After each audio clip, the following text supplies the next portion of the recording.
Hey guys, my name is Francisco Hernandez, and this video is actually a part 2 of my Building the Shot series, which is a series where I explain everything I can about how a single photo of mine was taken. And in this case, I explained how I took this photo on the screen right here in another video, and this video is going to go over the editing portion of how I edited that photo. So in case you guys want to see that, you can keep watching, and in case you guys haven't seen part 1, I'll leave a link to that in the top right corner of the screen as well as in the description area below. Before continuing with the editing, which again is going to be a little bit of a lengthy process but very educational, I do want to let you guys know that this video is sponsored by Adorama. Adorama is an industry-leading retailer that has been serving photography, videography, and audio customers for almost 50 years now. Their motto is everyone is a creator, and they do the best to unleash that creative within us all by providing us with the tools and expertise necessary to get the job done. I personally shop at Adorama for both the great deals on products I use and recommend, but also the great customer service on those products as well. If you find yourself interested in any product that I talk about in today's video, check the links that will be in the description area below, and be sure to use those links if you decide to order. On the screen right now is the photo of Shag without any sort of edits, but I do want to also show you guys how it is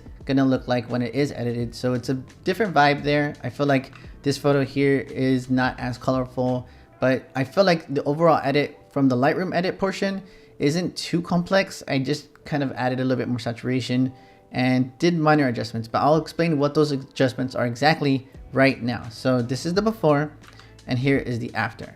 So you can see one thing that I did change was on the before photo, I did have a color temperature of 5,550.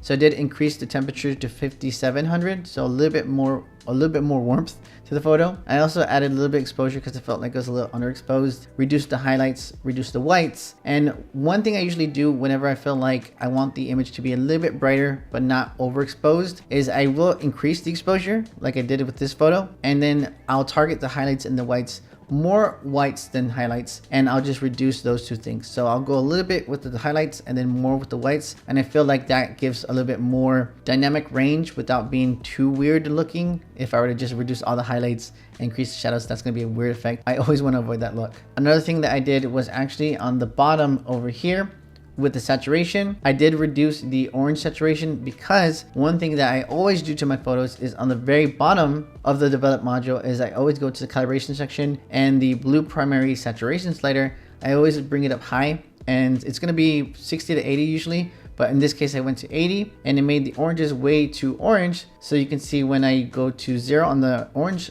saturation slider, she's a little too orange in the skin tones. Another thing that I did for this photo was change the hue. One of the biggest things that I tried to do with this photo was change the background to feel like it's more of the fall colors. So that's why I changed a lot of the yellows and greens to be more on the negative side. And then the blues over here, the blues and the aqua, I changed just so I got a blue that I kind of felt matched that fall color vibe. And when it comes to the oranges, I felt like there was a kind of a tint in the skin tone, so I changed it to -4 to kind of get a better overall looking skin tone that I felt was more to how she actually looks like. I actually already made a video going over how to change the settings to get more fall colors in Photoshop and Lightroom separately, but basically a boiled down version of that video in terms of the Lightroom part is that I changed the yellows and the greens to be more on the negative side, and I also kind of changed the luminance as well. But in this case, for this photo, I did not change the luminance. That was the basic adjustments that I did to this photo, but I always do adjustment brushes to my photos. So in this case, I did have a couple of these different adjustment brushes, and I did kind of paint over her to get a little bit more of a glow on her specifically. So without that glow, you're gonna see how it looks like right here. This is the before, and here's the after. That was a little bit long wait, but that was the after.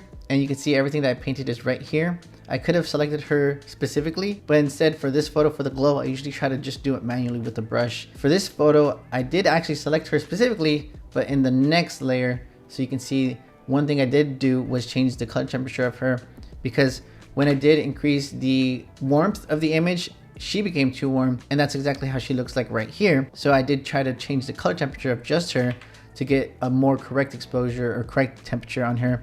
So that's why I selected her specifically, and then I did reduce the temperature -10 and then added 2 tint. With this next layer, you can see everything that I painted, everything that's in red is what I affected in this next layer. And one thing I want to do is just add a little bit more dynamic range. So I did increase the shadows to 20 for that specific layer. And the last thing that I did was I also increased the eyes just a little bit. I wanted them to pop just a tiny bit more. So I'm going to zoom in on the eye, and you can see that without this layer, that's how the eye looks normally. And then I added a little bit more, just a touch more of a little bit brightness and saturation, and that's the result right there. And now I'm going to go into Photoshop and show you guys the rest of the edit. On the screen here is the final result, the final edit. And I want to show you guys this so you guys can really see what exactly I did. You know, the big difference in the final result and before I got to that point. So I'm going to show you guys the final result. It's on the screen right now. And then the before, the Lightroom edit is going to be right here. So before and after. So a big difference. And I do want to explain all the different things that I did to this photo. So the first thing I did was I added leaves into the shot. And you can see this is the before and this is the after. You can see that in that group folder that's called leaves, I have different layers here.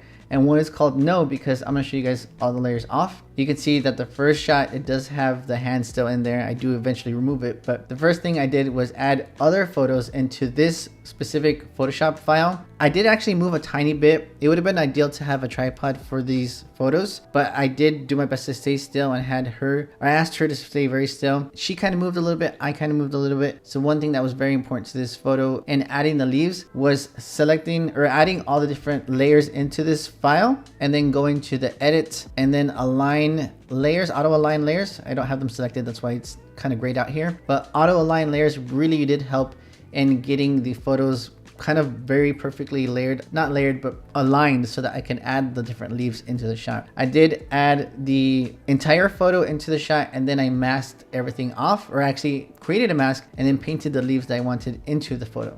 So that's exactly what you're seeing here. It's the photo on a layer and then I just masked in the leaves that I wanted. So here's the first set of leaves, second set of leaves. I do eventually remove the hand that was there. I had considered adding a leaf over here, kind of covering her eye. I thought that would be a little interesting, but I felt like it was too distracting and I didn't want to just kind of obstruct her face. So I didn't want to add that. So I put no, but I did add that one leaf that was right there. And then there was a lot of leaves on the left side in one of the shots. So I was happy with that because that provided a lot of different leaves over here on the left side. And that was that entire folder called leaves. Before, after.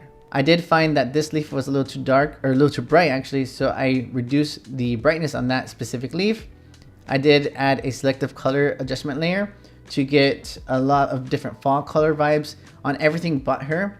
Usually when I add more fall colors to my photos, it does change the skin tones a little too much. So I just masked that effect off of the face. I do want to show you guys that selective color adjustment layer because I did change the reds and also the yellows to be exactly what I just showed you on the screen right now. So just pause it and you can see exactly what I did. After this selective color layer, I did add another selective color layer. So you can see, I'm going to just take this off. So you can see the before and the after. And then this time I didn't paint off the effect on the skin. I just wanted to see how it looked like throughout the entire image.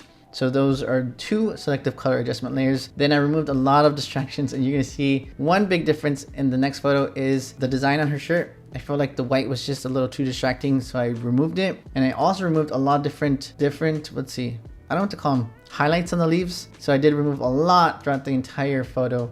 So you can see the before and after. Before and after. I also did a round of frequency separation to reduce the prominence of wrinkles on her shirt and soften the skin just a tiny bit. After frequency separation, I did dodge and burn. So you can see the before and the after. I did add a little bit of brightness around her to get a little bit more of that glow effect I was really trying to kind of create subtly throughout the entire edit. And I also, of course, did dodge and burn throughout her face. It was very subtle. But I felt like there was a difference in terms of how saturated the skin was on the face, on the cheek. So I just kind of fixed that there in that one. I did add one last selective color around everything but her. And then I also changed this leaf right here because I felt like it was a little gray in certain areas. So I just added a little bit of color to that one. And I think that was everything. That was how I edited this photo. I hope this video was educational to you. If you feel like anything else needs to be broken down more, let me know in the comments below and I'll reply as soon as possible. I want to thank Adorama for sponsoring this video because when they do that, it allows me to keep making free content for you guys. So definitely check them out. Take care guys, and I'll see you in the very next video.